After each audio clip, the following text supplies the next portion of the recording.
quel type de synchronisation est-ce que je peux avoir avec Akumba? Bien, premièrement, imaginez-vous que vous avez votre logiciel Akumba et que vous avez Centrix One. Il y a différents types de synchronisation que vous allez pouvoir avoir. Vous allez pouvoir avoir la synchronisation qu'on appelle unidirectionnelle.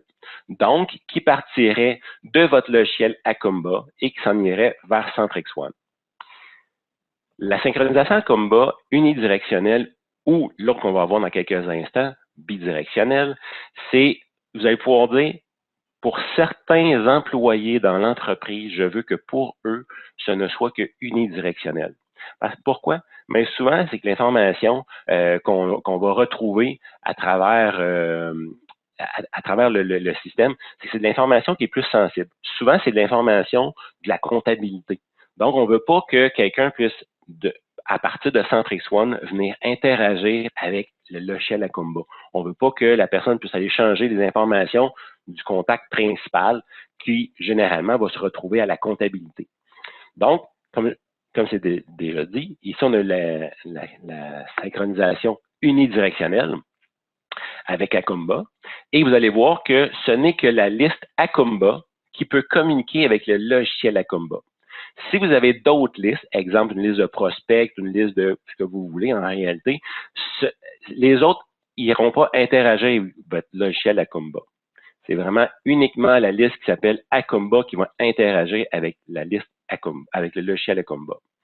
Donc, on a de l'unidirectionnel, comme je vous disais, de Akumba vers Centrix One. Ou si on veut l'avoir bidirectionnel, ça pourrait être de Akumba vers Centrix One et de Centrix vers Akumba aussi. À quoi le synchronisateur va ressembler? Bien, voici qu'est-ce que le synchronisateur.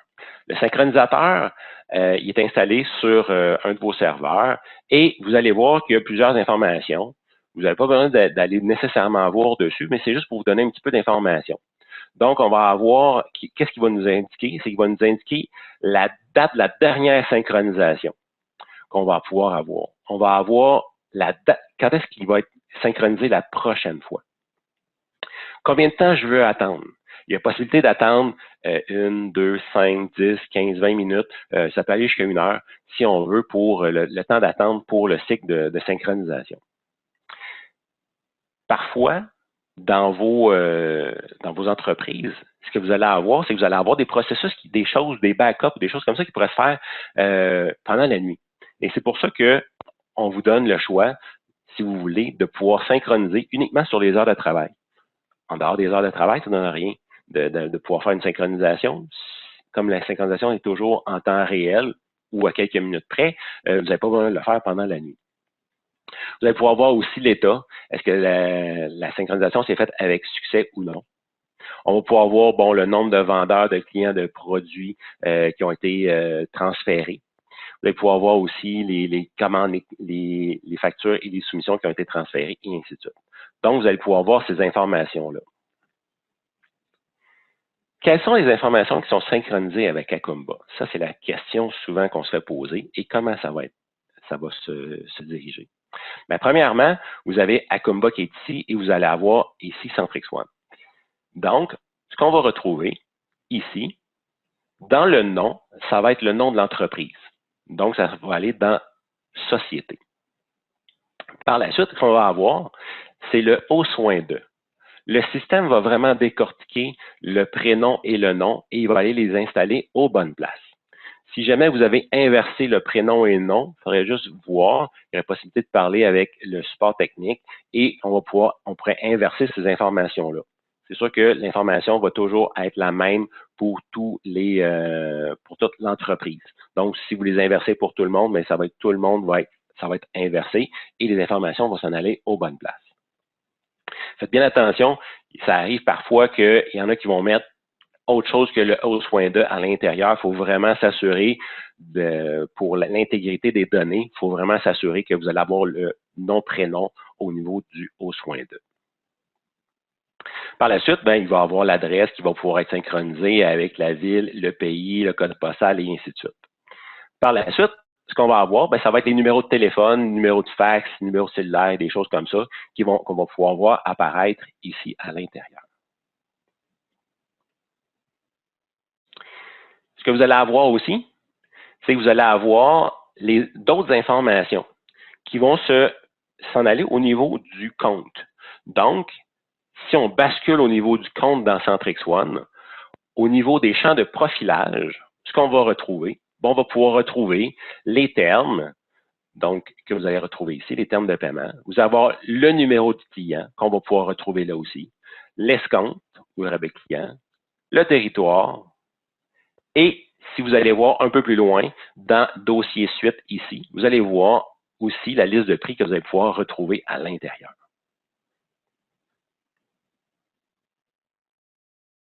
Est-ce que mes opportunités sont synchronisées aussi? Oui, effectivement, les opportunités vont être synchronisées aussi. Voici ce qu'on va pouvoir retrouver.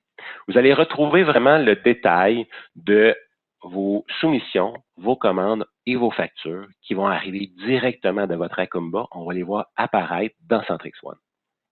Donc, qu'est-ce que vous allez retrouver? Bien, premièrement, vous allez retrouver le titre qui va être tout simplement le numéro de soumission, le numéro de facture, le numéro de commande aussi qu'on va pouvoir retrouver à l'intérieur. Par la suite, ce que vous allez avoir, bien, vous allez avoir les niveaux d'opportunité. Donc, si on vient voir ici, vous allez avoir la facture, comme je vous disais, qui, elle, va être à 100%.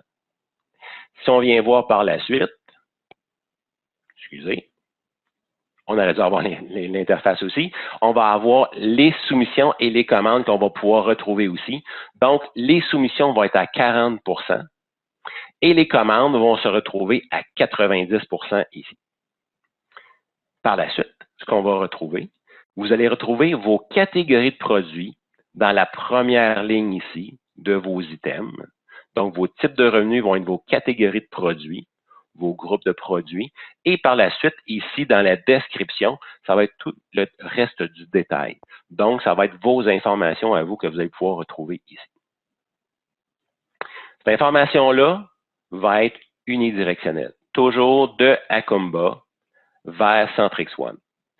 Ça ne sera pas bidirectionnel. Donc, même si vous allez faire des changements dans l'interface ici, ça n'ira jamais affecter votre Acumba. Ça reste toujours unidirectionnel pour cette partie-ci.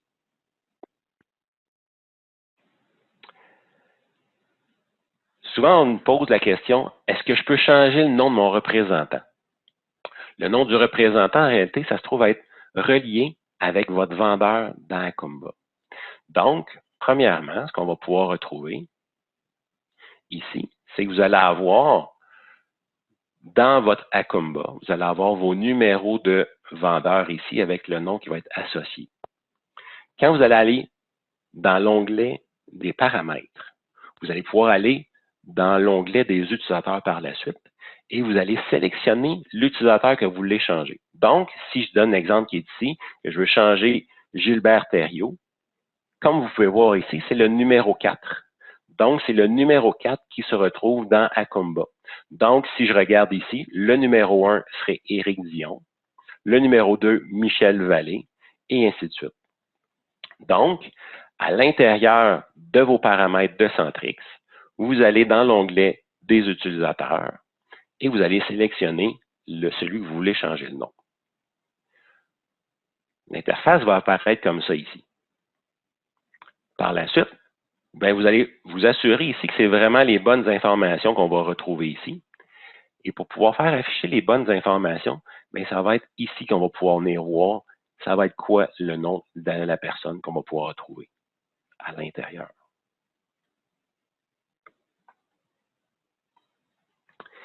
Comment je fais pour connaître le type de synchronisation que j'utilise?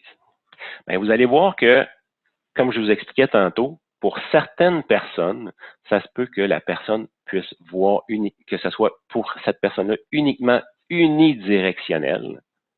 Et pour d'autres personnes, ça pourrait être bidirectionnel. Donc, pour pouvoir faire la validation, tout simplement, c'est quand la personne va vouloir faire un changement. Les changements des informations du contact principal, vous allez voir que le système va vous afficher ici « Contact primaire Acomba ». Donc, pour cette personne-là, pour cet utilisateur-là, bien précisément, cette personne-là, ça va être unidirectionnel pour cette personne-là. Vous allez voir aussi, à chaque fois, que ce soit unidirectionnel ou bidirectionnel, vous allez voir le petit logo d'Acomba qui va apparaître ici. Est-ce que je peux changer moi-même le type de synchronisation? Oui, vous allez pouvoir le changer. Ce n'est pas tout le monde qui va pouvoir le faire, ce n'est que les administrateurs qui vont pouvoir aller faire le changement de l'information à travers Centrix. Donc, pour pouvoir faire le changement, on s'en vient dans Centrix, évidemment, et on va aller dans l'onglet des paramètres. Donc, dans l'onglet des paramètres, vous allez retrouver par la suite le groupe d'utilisateurs et permissions. Et par la suite, ce qu'on va pouvoir retrouver, ça va être ici qu'on va aller dans l'onglet plus précisément des contacts.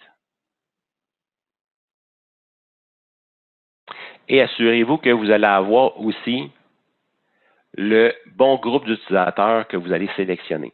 Donc, comme on expliquait tantôt, chacun des utilisateurs, selon leur rôle, vous allez pouvoir dire, bien, ce type de personne-là, je veux que ça soit unidirectionnel et pour les autres, ça soit bidirectionnel.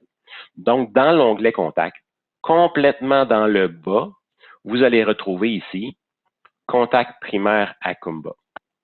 Dans le cas comme ça ici, si ce n'est pas coché, comme dans l'exemple qui est ici, ça va être unidirectionnel pour les utilisateurs de ce rôle-là.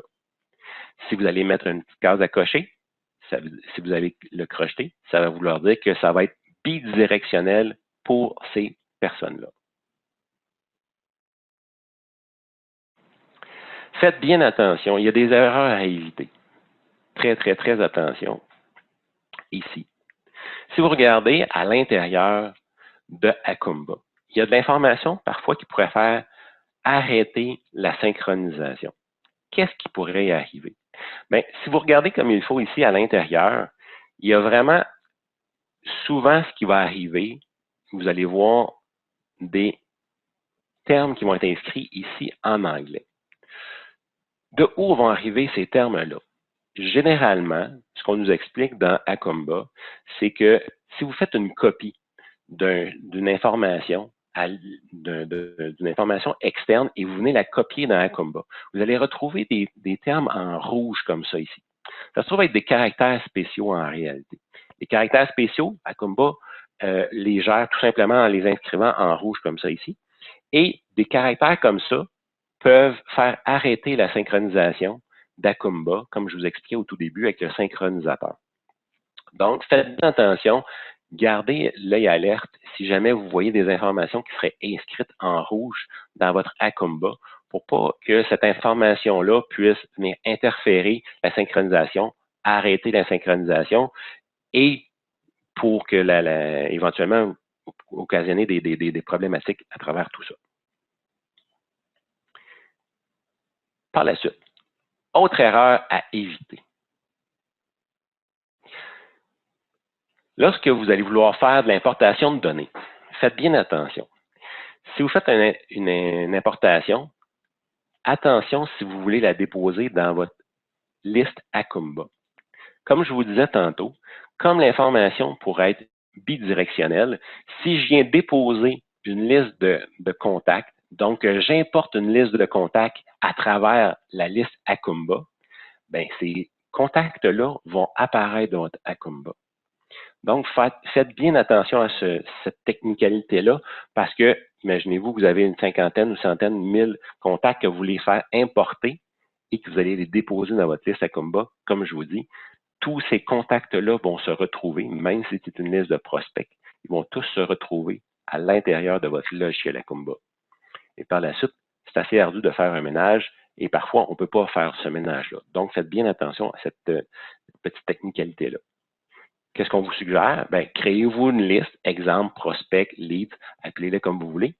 De cette manière, vous allez être capable de pouvoir faire la synchronisation sans problème qui n'aura pas affecté votre logiciel Acomba. Ce que vous pourriez faire aussi, tout simplement, c'est de créer une nouvelle liste qui va être excellent comme ça à travers le système et vous allez pouvoir vraiment mieux gérer et ça va être beaucoup plus simple comme ça.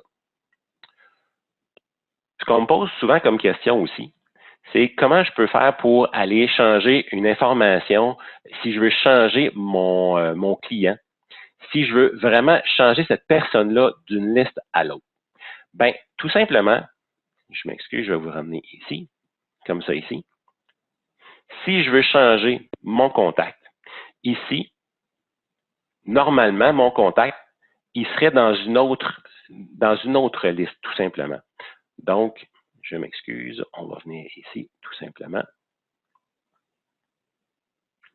Donc, si j'ai ajouté mon nouveau contact, ici,